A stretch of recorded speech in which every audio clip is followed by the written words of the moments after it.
Bismillahirrahmanirrahim. Assalamualaikum warahmatullahi wabarakatuh. Innal hamdalillah nahmaduhu wa nasta'inuhu wa nastaghfiruh. Wa na'udzu billahi min shururi anfusina wa min sayyiati a'malina. Man yahdihillahu fala mudilla lahu wa man yudlil fala hadiya lahu. Asyhadu an la ilaha illallah wahdahu la syarika lahu wa asyhadu anna Muhammadan 'abduhu wa rasuluh. Allahumma salli wa sallim ala sayyidina Muhammad wa ala alihi wa ashabihi wa tabi'in wa man tabi'ahum bi ihsanin ila yaumiddin. A'udzu billahi minasy syaithanir rajim.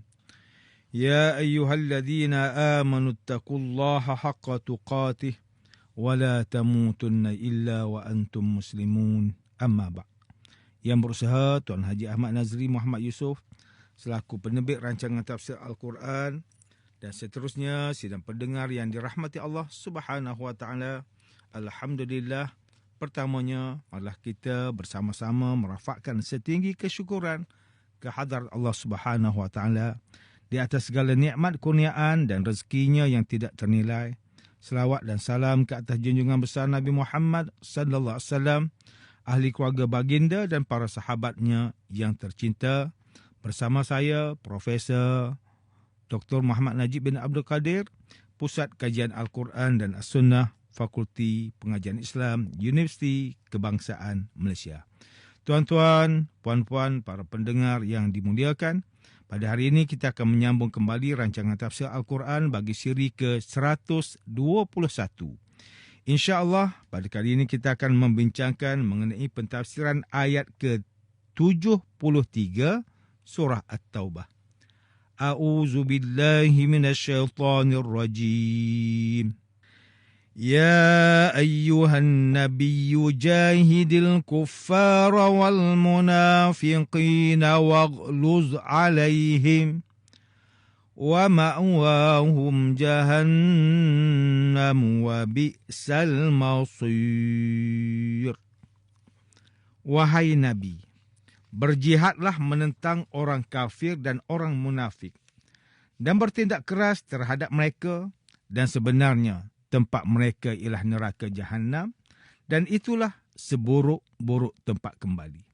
Muslimin dan muslimat yang dirahmati Allah, Profesor Dr. Muhammad Quraish Shihab melalui kitabnya Tafsir Al-Misbah menyatakan bahawa pada ayat ke-73 surah At-Taubah, Nabi Muhammad sallallahu alaihi wasallam diseru agar berjihad atau berjuang dengan cara yang sesuai dengan sasarannya. Ayat ke-73 surah At-Taubah ini memberi petunjuk kepada baginda sallallahu alaihi wasallam agar bersikap keras apabila berhadapan orang kafir yang secara terang-terangan menolak ajaran Islam dan golongan munafik yang menyembunyikan kekufuran di dalam hati mereka. Ayat ini juga menjanjikan kepada umat Islam bahawa kita akan sentiasa menang berhadapan dengan kedua golongan ini. Dan kelak pada hari akhirat nanti mereka akan duduk di seburuk-buruk tempat, iaitu neraka Jahannam. Ulama berbeza pandangan terhadap berjihad melawan orang kafir dan orang munafik pada ayat ini. Sebahagian ulama memahami bahawa ayat ini menyuruh kita untuk berjihad melawan orang kafir dengan senjata dan berjihad melawan golongan munafik dengan lidah atau kata-kata. Ada pula yang memahami bahawa perintah jihad terhadap golongan munafik adalah dengan tangan, lidah atau yang paling sedikit dengan menunjukkan air muka, reaksi yang tidak senang dengan kemunafikan mereka. Manakala ada yang berpandangan bahawa jihad terhadap munafik adalah dengan menjatuhkan hukuman terhadap dosa dan pelanggaran syariat dilakukan oleh mereka. Walau bagaimanapun, Profesor Dr. Muhammad Quraish Shihab berpandangan bahawa semua cara dan pandangan ulama tersebut adalah bersesuaian dan menepati intipati ayat ini, iaitu berjihadlah dengan pelbagai kaedah yang sesuai. Sidang pendengar yang dimuliakan oleh Allah, Ustaz Salahuddin Abdullah dan Ustaz Umar Khalid melalui kitab mereka Tafsir Mubin. Mentafsirkan ayat ke-73 surah At-Taubah ini dengan menyatakan bahawa ayat ini mengandungi arahan Allah Subhanahu wa taala kepada Rasulullah sallallahu alaihi wasallam supaya berjihad terhadap orang kafir dan munafik.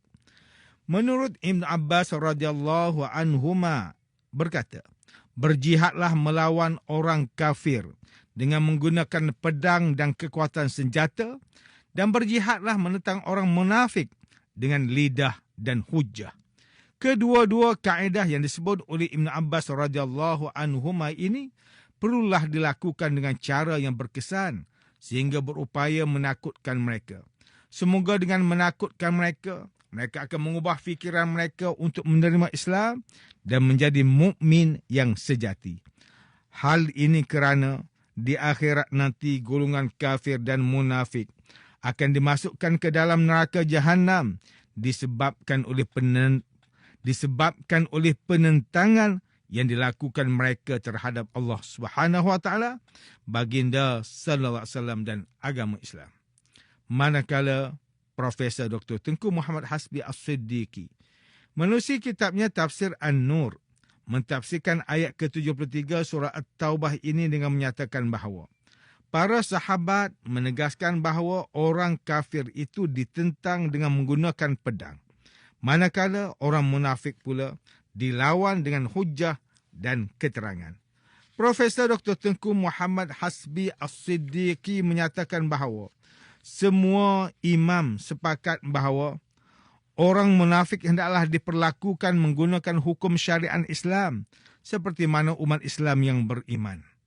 Oleh disebabkan itulah mereka tidak diperangi dengan senjata seperti yang terjadi oleh golongan kafir, melainkan mereka kembali murtad dan memberontak terhadap kerajaan Islam atau tidak mahu menegakkan syariat Islam.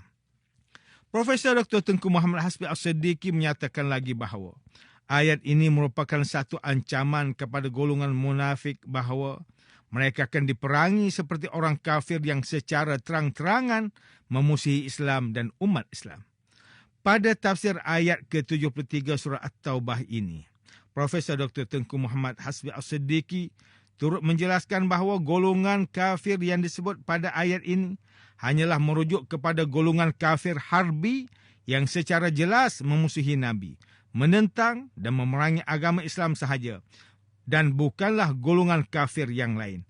Ini kerana terdapat juga golongan kafir yang lain yang melakukan perjanjian damai dengan Nabi Muhammad sallallahu alaihi wasallam. Nabi sallallahu alaihi wasallam melayani golongan munafik dengan baik dan lemah lembut sesuai dengan akhlak baginda sallallahu alaihi wasallam. Namun kerana kelembutan sikap Nabi sallallahu alaihi wasallam, semakin lama semakin teruk golongan munafik memburuk-burukkan dan mencela Nabi, sehinggalah Allah Subhanahu wa taala memerintahkan baginda untuk bertindak tegas dan keras terhadap mereka. Manakala Profesor Dr. Haji Abdul Malik bin Abdul Karim Amdullah atau lebih dikenali sebagai Hamka melalui kitabnya Tafsir Al-Azhar ketika mentafsirkan ayat ke-73 surah At-Taubah ini menjelaskan bahawa ayat-ayat ini merupakan satu arahan kepada Nabi Muhammad sallallahu alaihi wasallam dan umat Islam agar berjihad menentang golongan kafir dan munafik. Ayat ke-73 surah At-Taubah ini menunjukkan kepada kita bahawa jihad itu bukanlah sekadar perang dengan mengangkat senjata sahaja, bahkan ia lebih luas dan pelbagai. Hamka menyatakan bahawa ayat ke-73 surah At-Taubah ini merupakan satu tanda bahawa kedudukan orang kafir dan munafik itu sama kerana sifat mereka yang menentang Rasul dan Islam. Adapun orang kafir menentang Rasul dan Nabi secara jelas, maka kita sebagai umat Islam tahu dan kenal musuh kita yang nyata. Namun, berbeza dengan golongan munafik yang menjadi musuh dalam selimut umat Islam. Tuan-tuan dan puan-puan yang dirahmati Allah, demikianlah tafsir bagi ayat ke-73 surah At-Taubah menurut pentafsiran oleh para ulama. Ayat ini menjelaskan perintah Allah SWT kepada Rasulullah SAW dan orang beriman supaya berjihad dan berjuang melawan golongan kafir.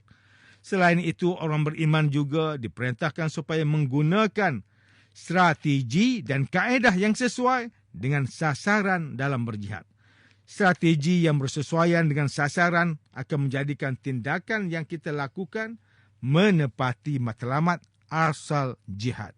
Muslimin dan muslimat yang dimuliakan, melihat situasi masyarakat pada hari ini, terdapat segelintir daripada umat Islam yang menggelar sebahagian daripada kita sebagai fanatik kerana sikap keras yang kita perlakukan terhadap golongan kafir dan mereka yang mempermainkan syariat Islam dengan sengaja.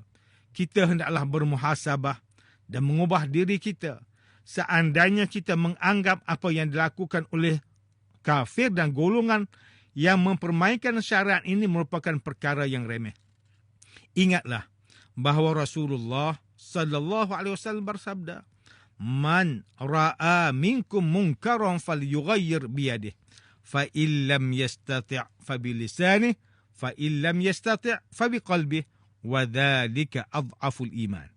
Sesiapa di antara kamu melihat sesuatu kejahatan, kemungkaran, kemaksiatan, maka hendaklah ia mengubahnya dengan tangan. Sekiranya tidak sanggup, hendaklah dengan lisannya. Dan sekiranya tidak sanggup, hendaklah dengan hatinya. Yang demikian itu, mengingkari dengan hati adalah selemah-lemah iman. Hadis riwayat Imam Muslim.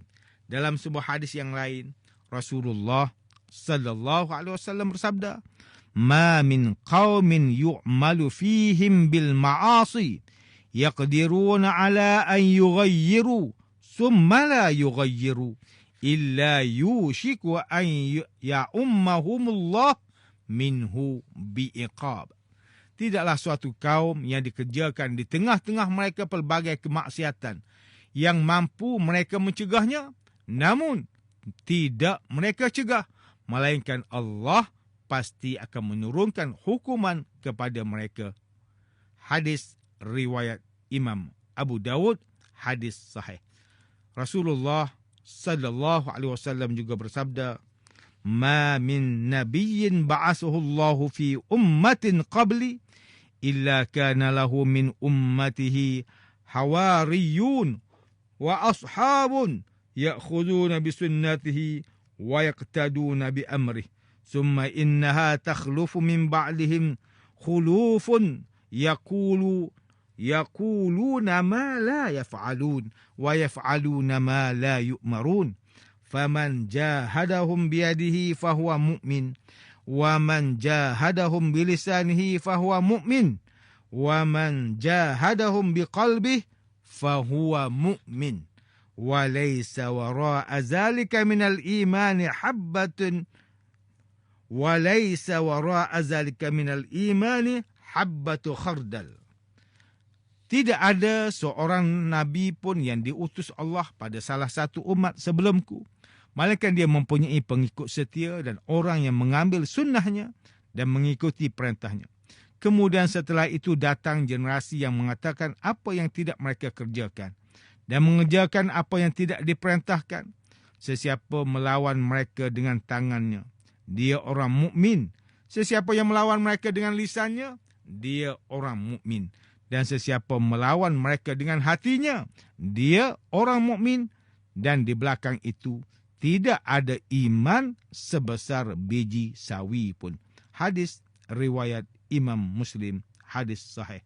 Sidang pendengar yang dirahmati Allah, antara pengajaran yang boleh kita ambil daripada tafsir ayat ke-73 surah At-Taubah ini ialah, pertama, umat Islam hendaklah tetap bijak mengatur strategi dan mengenali sasaran dalam berdakwah pada hari ini. Pendakwah atau umat Islam perlulah melengkapkan diri sendiri dengan ilmu dan pengetahuan yang kukuh sebelum terjun ke medan masyarakat. Kedua, setiap orang Islam yang mengaku beriman kepada Allah Subhanahu wa taala hendaklah mempunyai perasaan marah dan jengkel apabila syariat agama dipermainkan dan diperkotak-katikkan. Ketiga, umat Islam hendaklah berusaha untuk melakukan amar ma'ruf dan nahi mungkar sesuai dengan kemampuan diri sendiri. Sekiranya tidak mampu, hendaklah kita membenci kemungkaran tersebut dengan hati dan menunjukkan ia dengan reaksi wajah. Tuan-tuan, puan-puan para pendengar yang dimuliakan, sekian sahaja rancangan tafsir Al-Quran pada hari ini. Semoga kita semua mendapat manfaat daripada perbincangan ilmu ini. InsyaAllah, mudah-mudahan kita akan bertemu lagi pada siri rancangan tafsir Al-Quran yang akan datang. Wabillahi taufiq wal hidayah. Wassalamualaikum warahmatullahi wabarakatuh.